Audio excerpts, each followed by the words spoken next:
Hey everyone, it is Grant Winsauer and Jack Rody.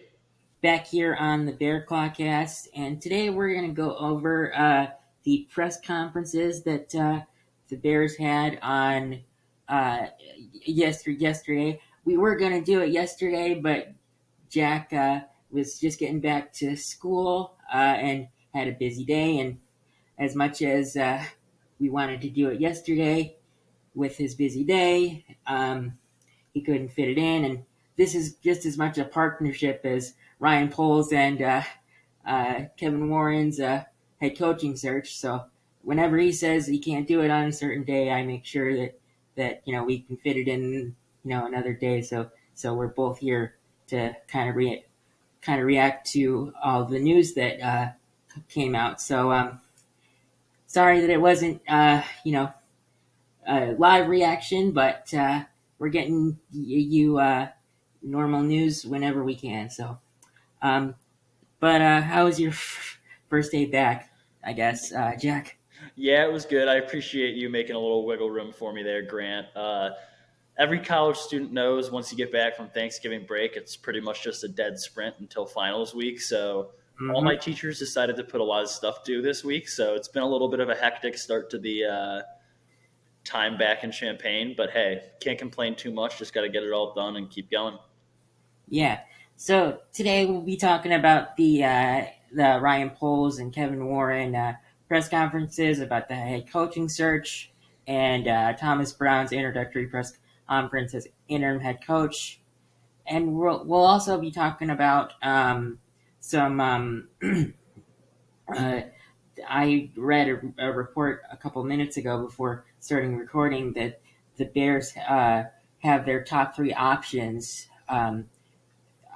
already figured out, and we will get into that a little bit later. From watching the Poles/Warren part of the press conference, it felt like Warren was more in charge than Poles during the press conference. There have been reports over the last few days that Warren was going to lead the search with Ryan assisting him, which had some fans worried, both of us included, that they might go after a college coach instead of an NFL coach. However, Warren stated him and Poles will work in tandem when figuring out who they will conduct interviews with. Poles being the point person, which I think is another word for lead person. Um, he also stated that if Poles and him disagree on who should be the next head coach, it would ultimately be Ryan's decision. Um, Poles and Warren said that they have not made a decision on if they will have a hiring committee or if it will just be the two of them. Personally, I hope that if it isn't just the two of them, the committee consists of players and not, um, high level executives that they bring in to assist them. Because last time they did that, and that didn't work out so well. But what's your thoughts on that, Jack? And then we'll keep going into what else is in the script.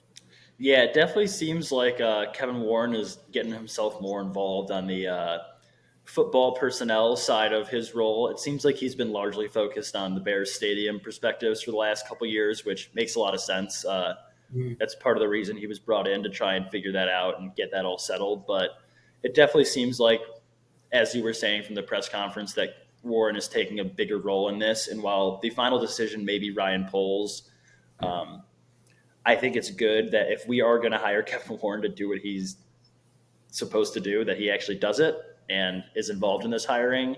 And I know we're going to go into a little bit later on about the McCaskey family, but hopefully, uh, between hiring team and just these two guys, I would rather just have these two guys and hopefully Ian Cunningham, if he's still around, working with those guys to try and find the new Bears head Yes, coach. yes, that's a good point. But actually, I'm glad that you mentioned Warren taking a bigger role because when the press conference was happening, no one considered to ask them, "Will the McCaskies be involved in in the hiring process?" And the McCaskies were involved in the last hiring process, and I personally believe that Kevin Warren is taking a higher or a bigger role in the hiring process, so the McCaskies are less involved in it. Could that do you possibly think that that could be a possibility? I mean, it really just depends on the inner dynamics of how much the McCaskey family trusts Kevin Warren. If they trust him a lot, I think that if he was more involved, maybe they do take a step back. But I feel like every time we've had any one of these head coaching hirings, we always hear Mm-hmm. the McCaskies are going to take a hands off approach, and then as the process drags on, we hear whispers of them exerting their influence, which is their right to do. They are the owners of the franchise, but it definitely just sucks as a Bears fan because they are the owners of the franchise, but other than that, don't have much football Any back. say? It's yeah. Yeah, I mean, yeah, all great points. So um, again, we what with Warren being involved, I don't see the McCaskies being involved as much as the last head coaching hire. But again, they are the people that own it, so they have to be involved in some way. Sadly, um, but you know, we can. I think we can speak for all Bears fans. We don't want them to be involved because of how it went last time, and probably the last couple times before that. But DJ Moore also appeared on 670 The Score yesterday and said that Ryan Poles told him that the next head coach will be a leader of men. Uh, Now, what does that mean? We don't know necessarily, because I saw a funny tweet um, uh, by Kyle Long earlier today, and it said back when I was playing, leader of men meant a different thing than it means now. So it's just a funny little thing. Um, Warren also stated that they will get this hire right, and we choose to believe them. But in order for that to actually happen here, here's what I think, or what we think needs to happen. So there are 5 weeks left in the regular season before you can actually start interviewing people, and the only way that we find out who our coach is right away is if we hire Thomas Brown. And well, it's possible, and the only way you show us fans that you are actually uh, well, it's possible. It's unlikely, and the only way that you show us fans that you are actually taking this hire seriously is if you decide on who you're going to hire until around the Super Bowl. Like a couple days before, maybe, or uh, right afterwards. Like for example, Kevin O'Connell was the offensive coordinator for the Rams in 2021 when they won the Super Bowl, and I believe that he verbally agreed to the take the head coaching job. Like I think like the Friday or Saturday of the Super Bowl, and then was named the head coach like 3 days later or something like that. So okay, here's a hypothetical situation. So let's just say that we don't hire Ben Johnson, but we want to like we have him in for an interview, like around the Super Bowl, but he asks for too much money. Okay, that's fine, but if you hire, someone like Joe Brady around that time, that shows us that you actually did your due diligence and really cared about getting the head coach right. Now, I just said Joe Brady because he's an offensive minded head coach. We'll talk about the the top three choices that the Bears have later on in the podcast. But what would you do if you wanted to do this search right, Jack? Would you go into what you would do? Yeah, I mean, I really just think it does come down to taking your time. I would rather wait a couple weeks if the possibility of getting Ben Johnson is on the table than know who our head coach is a couple weeks earlier so we can talk about it. Like, the key to this is getting it right. And if you firmly Yes. believe that one guy is the right candidate, then you do everything in your power to offer him whatever he wants, take as long as he needs. But at the same time, we saw it with the Commanders last offseason, who waited around for Ben Johnson until the very end. They ended up having a very good backup option in Dan Quinn, who it's clearly worked out for them, the pairing of him and Kingsbury and the offensive end. But Mhm. that is definitely something to keep in mind, that the Bears need to have some type of backup option if they're going to play the waiting game with Ben Johnson, because I don't see them losing before the NFC Championship game in what's looking like a collision course matchup with the Eagles. That's a good point. So, before we get into the Thomas Brown part of the press conference, I wanted to talk about Ryan Poles a little bit. Uh, Ryan Poles looked very defeated in his press conference and wasn't his like normal positive self. I see this as two as a possibility of two things. He's disappointed how the season has gone, and and how he has basically had to fire the entire revamp staff he brought in for Caleb, which is rightfully so. I mean, you deserve to be disappointed. Or even though Kevin Warren stated that Ryan Poles will be the point person in the coach search, this is Warren's show to make sure that Poles gets this hire right. But you have to wonder, is the House a little bit divided in upper management? What are your thoughts on that, Jack? I added that this morning. Yeah, I'm not going to try and read too much into it because, I mean, they are people when it comes down to it, and it could be something as simple as, like, I know right now, I was talking to Grant before the podcast, I haven't eaten lunch yet, so I'm sure my facial expressions sometimes during this podcast aren't exactly the most elated. So I mean, it could have simply been something going on in Ryan Pohl's personal life, or he had a bad morning or whatever. But you are right; it could be something where him and Kevin Warren or him and Bears management ownership aren't agreeing on certain things. So I think it's just something that we definitely need to monitor.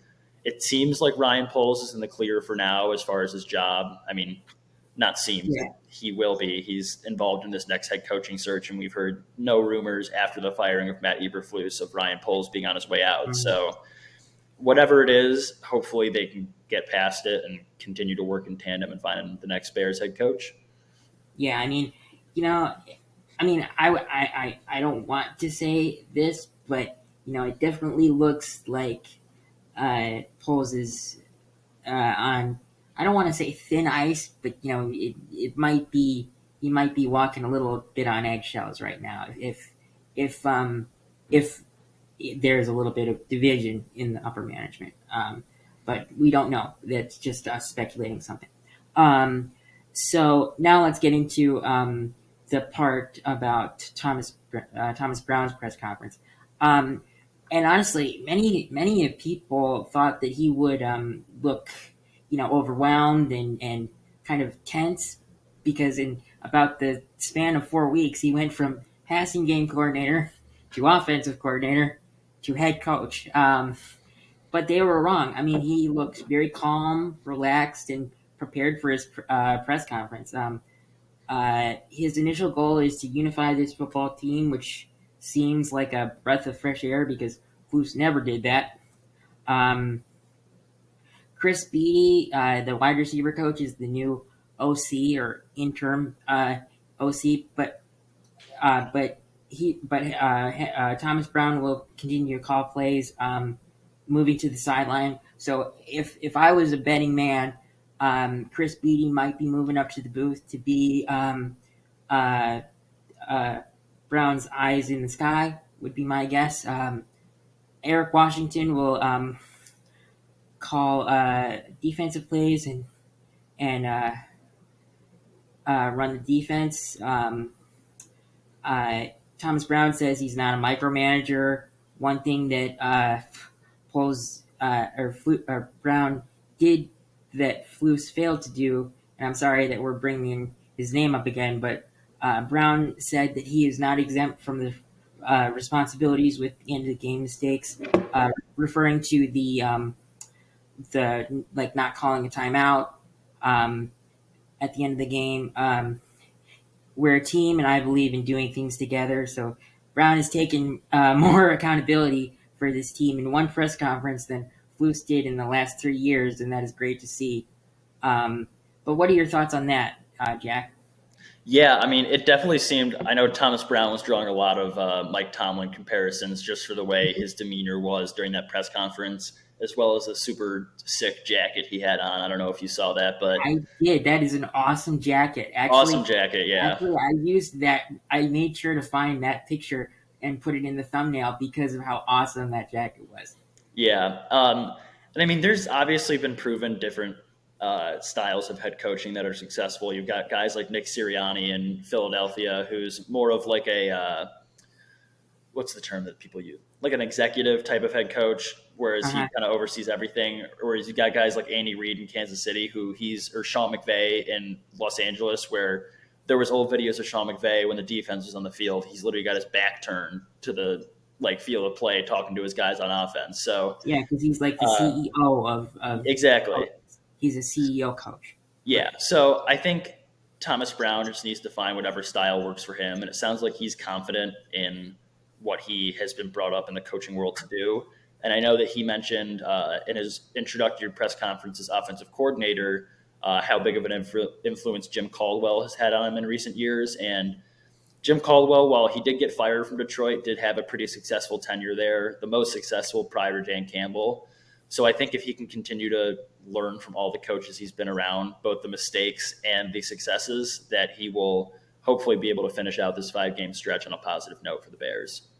Yeah, and so what would you say would be a positive note?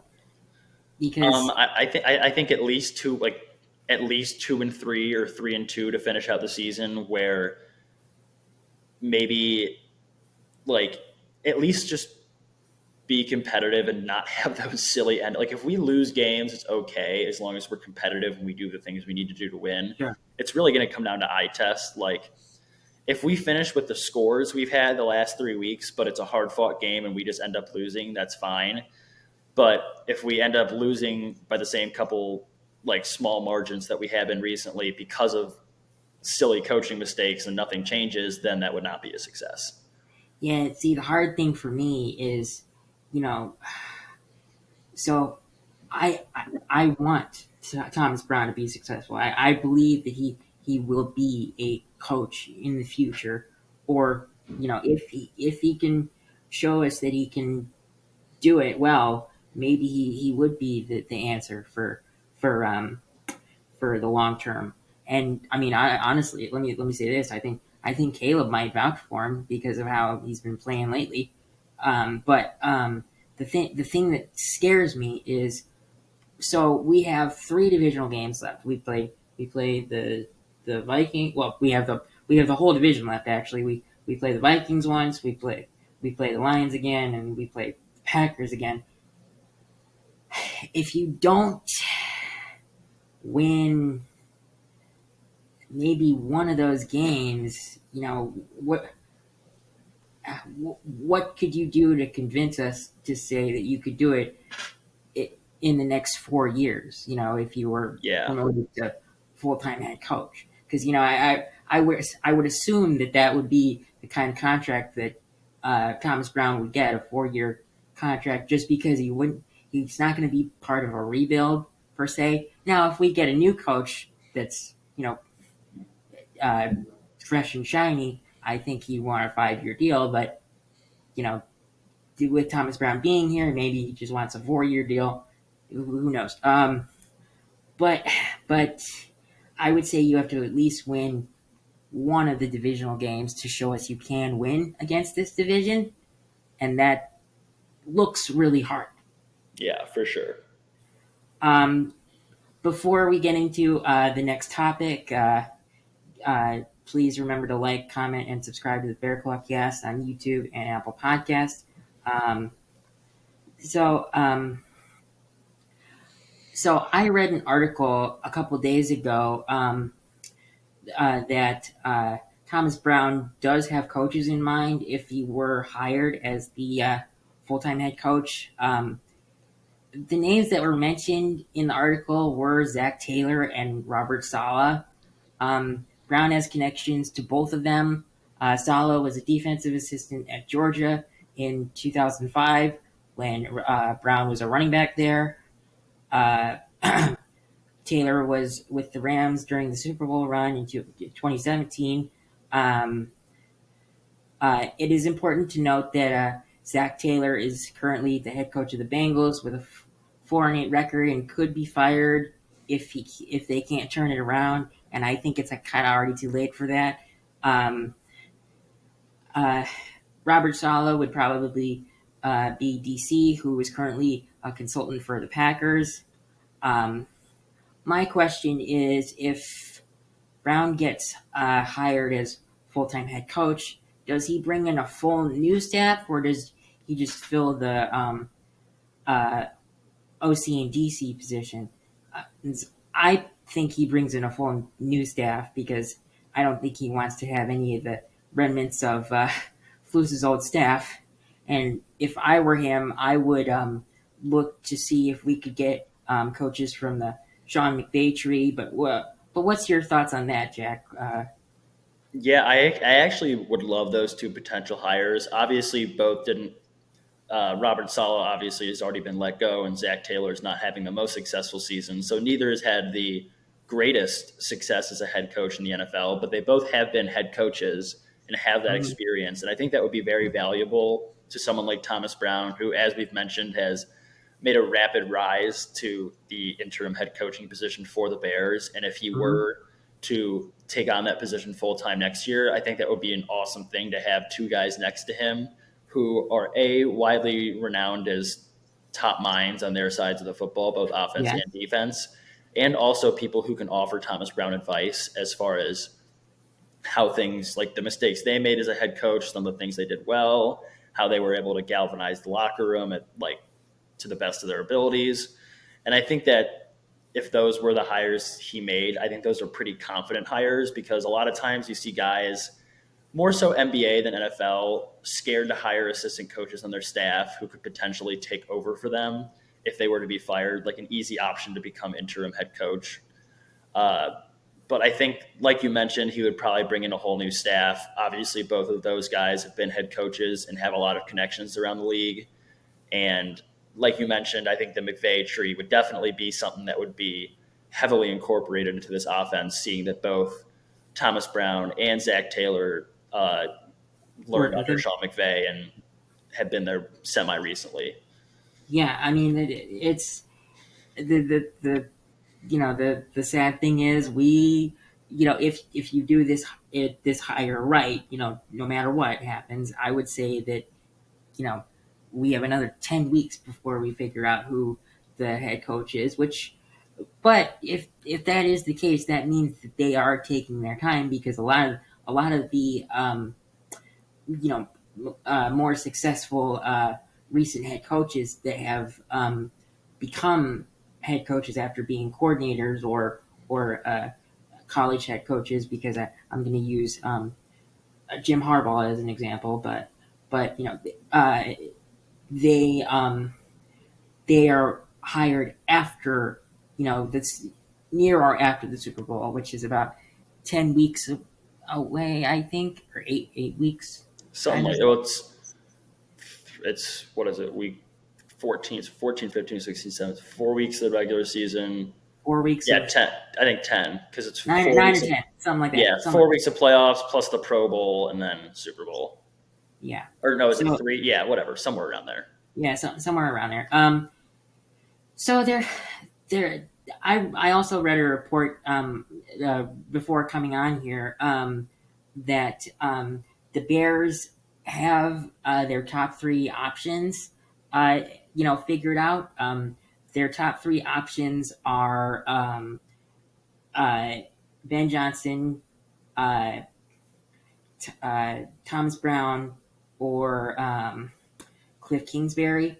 And we're going to just go into, I don't think we'll go much into Thomas Brown because we kind of just did that. And I feel like Ben Johnson we've talked a lot about as well. I feel like Cliff Kingsbury is the one we That's should a kind of good focus on. point. So why don't we just go into probably the surprising uh, uh, candidate on the list in terms of from what we've seen in the past from him. So, I mean, part of me wants this and part of me doesn't want it because so the thing that I'm scared of with Cliff Kingsbury, besides the fact that you've mentioned that his offense gets figured out uh, throughout uh, the year. Mm-hmm. The other thing that concerns me is if he's hired as the head coach of the Bears, I don't want him to be Caleb Williams' friend. Like Mm-hmm. that was I'm using that from people's reports, and it's just it's we want a leader, and I mean, yes, Kingsbury does have head coaching experience, which is something that I think Ryan or Kevin Warren highlighted pretty wellly throughout the press conference. But if you want experience as much as I don't really want it, go and get like Mike Vrabel or something like that. He's Somebody who's won. Like Cliff Kingsbury yeah, has never won anywhere he's been, which is my major issue with him. yes, and I mean that's another major issue. But I mean the thing is, you're not necessarily trying to hire Cliff Kingsbury to uh, be what he did with the Cardinals. You're trying to get him to bring what he's doing with Jaden Daniels to to Chicago. Now, again, that's another thing that we'll see if it actually works. I don't know if it would, but just because of the questions that are being surfaced, you know, I would still probably maybe. I mean, you could definitely bring him in, but I would put like maybe put like a maybe next to his name. Not a for sure thing, unless he comes in and presents you with a this terrific plan to develop Caleb Williams, and I mean I'm sure he's gonna have a pretty good plan because he's worked with him, but still, I want someone that isn't going to be on the chopping block in 3 years from now or Mm-hmm. 4 years from now. I want a coach that's going to be here 10 years from now. Something that's successful. Now, of course, that means that I would like to go young, but you know, I mean, Bill Belichick is 72 years old, and he is looking for he wants to beat Don Shula's record of most wins by a coach. Now, let me be clear: I don't want Bill Belichick Yeah, neither do I. because for me, I think the minute that he beats that record, he's like, okay, I'm done. I don't care anymore. I beat the one person that was ahead of me. I can retire now. The most winning head coach in the history of the NFL. I have nothing to prove. But I mean, do you have any other things to say or? Not really. I feel like we kind of hit on everything. I just Yeah, I Kingsbury would. is not the most inspiring option to me, so hopefully the Bears go elsewhere. But obviously, we are not Kevin Warren nor Ryan Poles, so we do not have that say. So And I mean, now I will admit this. I was gonna put I was gonna put a just a little joke in here, but um, if the because we were actually going to talk about possibly some college options, but then I found the report about the top three options for the Bears, and I thought that'd be a better thing to talk about than college options. But don't hire anyone from like the XFL or the UFL or don't hire Mark Trestman from the don't hire Mark Trestman 2.0. That's all we ask. and I don't think they are. It's just I had to put that little uh, jab to the Yeah.